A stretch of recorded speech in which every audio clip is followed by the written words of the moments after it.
यीशु हेबे तुम साथी दूर हेब भय भ्रांति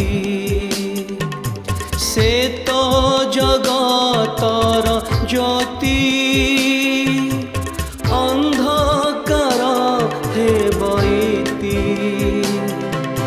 प्रात ज्योति जीवन जला प्रात ज्योति। प्रिय दर्शक बंधु नमस्कार। ख्रीष्ट सम्मिलित मंडली द्वारा आयोजित यह विशेष कार्यक्रम प्रात ज्योति को आपण मान विशेष विशेष स्वागत जनाऊँगी। आज नूतन सकाळ ईश्वरंकर आशीर्वाद एवं अनुग्रह को आमने स्मरण करुथुबा, कारण ईश्वरंकर दया एवं ईश्वरंकर अनुग्रह आमने सुंदर सकाळ देखिबा पाए सुजोग पाइजु। यह आमनकर निजर चेष्टा निजर धार्मिकतारू नुहे, किंतु ईश्वर आमको अनुग्रह करिबारु एई सुंदर सुजोग आमने पाइजु। एई कार्यक्रम रे आमने भिन्न भिन्न विषय रे आलोचना करूछु। कौनसी व्यक्तिगत जीवन रे जो समस्या गुड़िक अच्छी ताकू सुधारिबा पाए ईश्वरंकर वाक्यरू साहाय्य नौ नौ आमे शिखिबा पाए चेष्टा करूछु एवं अनेक गुड़िए पारिवारिक विषय मध्य आमने आलोचना करूछु। गत एक अध्याय रे आमने एक विषय रे आलोचना करितलु एवं सेई विषय को आज आमे आउ थरे आलोचना करिबा एवं सेई विषयटी हला पारिवारिक श्रृंखला। मोर प्रिय दर्शक बंधु माने आमने समस्ते परिवार सहित जड़ित अच्छु एवं परिवार रे आमनकर प्रत्येकंकर एक भिन्न भिन्न प्रकार दायित्व अच्छी। आज विशेष करी गोटे परिवार रे बापा माँ माने सेमानंकर पिला मानंक प्रति की प्रकार श्रृंखलित हबाकू हब से विषय रे आमे पदे आलोचना करिबा। मु विश्वास करुची जो माने आपण माने नियमित ये कार्यक्रम देखुचंती निश्चित भाव में ईश्वरंकर वाक्य आपणक जीवन को प्रभावित करुची। आमने समस्ते मिलित भाव में ये विषय शुणिबा बुझिबा एवं आमनकर व्यक्तिगत एवं पारिवारिक जीवन रे यह कार्यकारी करिबा निहाती आवश्यक।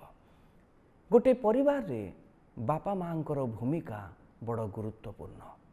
वर्तमान समाज रे आमे बापा माँ माने जिते बेले हो आमनकर पिला माने की प्रकार दिन को दिन आग को बढ़िबे एथिपाई आमे सत चेष्टा करूँ एवं अनेक आमने एथिपाई परिश्रम करूँ। अनेक आमनकर मन ध्यान आमनकर पिला मानक प्रति रहे एवं यह रहिबा उचित, कारण जड़े पिता माता भाव में पिला माननकु जो माने पाऊ ईश्वरंकर आशीर्वाद स्वरूपे से माननकर निमंते आमनकर दायित्व यह यथार्थ। प्रेम पिला माननकु करिबा यह बड़ गुरुत्वपूर्ण विषय। ता सहित पिला माननकु श्रृंखलित करिबा मध्य आमनकर एकांत आवश्यक। प्रेम करिबा जेतिके गुरुत्वपूर्ण पिला माननकु श्रृंखलित करिबा सेतिके गुरुत्वपूर्ण। मोर प्रिय दर्शक बंधु माने अनेक समय रे आमने को विषयर परिमाण जदि आमे अधिक करिदौ ताले तार शास्ति आम को भोगिबा को पड़े। पिला माननकु प्रेम करिबा पाई सीमा नाही, यह निश्चित भाव में आम पाखरे जेते यथेष्टता अच्छी आमे से अनुसार आमनकर पिला माननकु आमे स्नेह आदर करि परिबा, किंतु ता सहित मध्य श्रृंखलित मध्य करिबा आवश्यक। अनेक समय रे आमे जेतेबेले श्रृंखलित करि पारि न थाओ सेतिके बेले आमनकर पिला माननकर भविष्यत रे भिन्न भिन्न प्रकार विषय देखा जाए।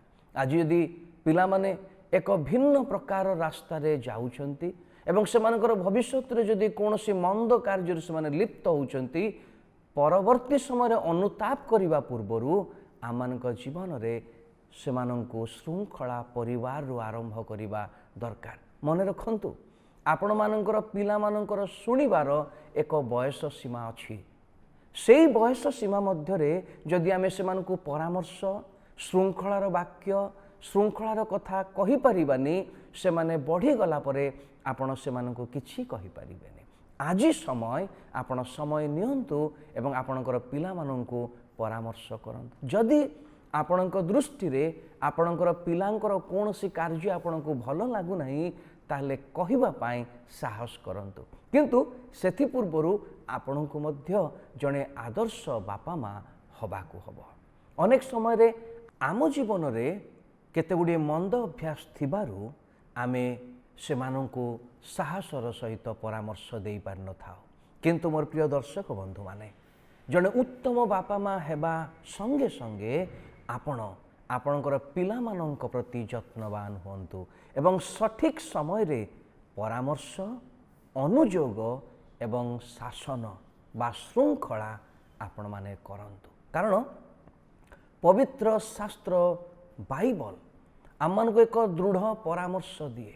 ପବିତ୍ର ଶାସ୍ତ୍ର ବାଇବଲରେ ଏକ ଜ୍ଞାନଯୁକ୍ତ ପୁସ୍ତକ ଅଛି ଏବଂ ସେହି ପୁସ୍ତକ ହିତ ଉପଦେଶ।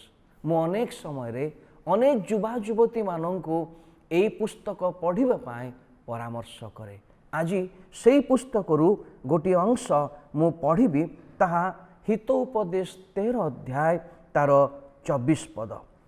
এই জায়গায় এই প্রকার লেখা আছে এবং ଏହା ବିଶେଷ କରି ବାପା ମା ମାନଙ୍କ ପାଇଁ।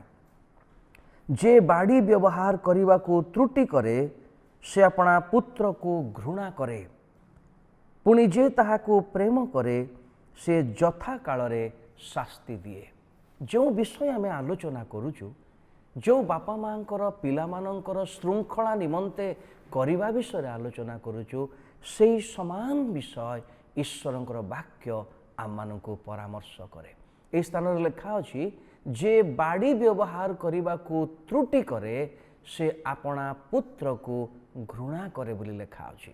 ଅନେକ ସମୟରେ ଆମ ପିଲାମାନେ ଭୁଲ କରୁଥିଲେ ବି, ଆମ ପିଲାମାନେ ଭୁଲ ବାଟରେ ଯାଉଥିଲେ ବି ଆମମାନେ ବେଳେବେଳେ ତାକୁ ହସ ମଜାରେ ଆମମାନେ ନେଇଯାଇଥାଉ।